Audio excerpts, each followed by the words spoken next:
5 seconds.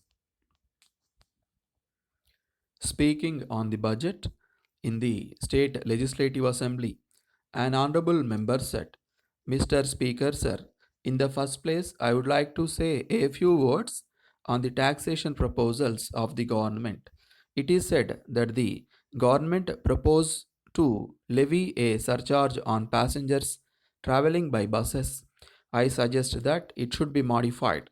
First of all, there should be no big taxation on passenger. It will be an indirect taxation on the passengers if we require the owners to pay taxes because they will pass on the tax to the passengers.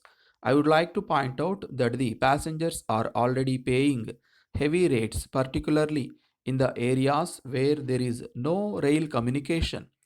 In the circumstances, I would like to suggest that the proposal may be modified in such a way that further burden on the passengers may be avoided. Then the government want to levy a surcharge on land revenue. They want to levy it on a riot paying a land revenue of over rupees 50. I request that the limit may be raised to rupees 200. As regards the dry areas, we should not think that there will be regular income from the dry lands. When raising the exemption limit, the government must take into consideration the position of the riots in the dry areas.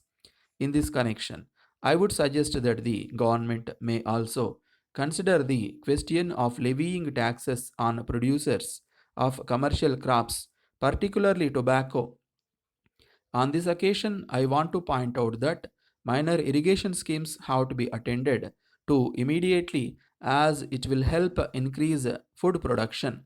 Then I am glad that the government have given certain concessions to teachers in aided schools. It is really a good gesture on the part of the government. At the same time, I suggest that these concessions may be extended also to the other employees of the institutions. In this connection, it is necessary to point out that some of these employees get less pay than the teachers themselves.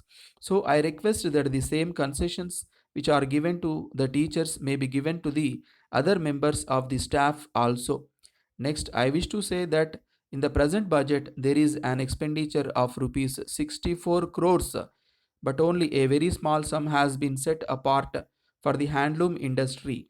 Of course, I am thankful to the finance minister for devoting nearly one page of his budget speech to the handloom industry. We are from time to time assured by the governments, both central and state, that they would safeguard the interests of the cottage industries which are providing employment to a large section of people.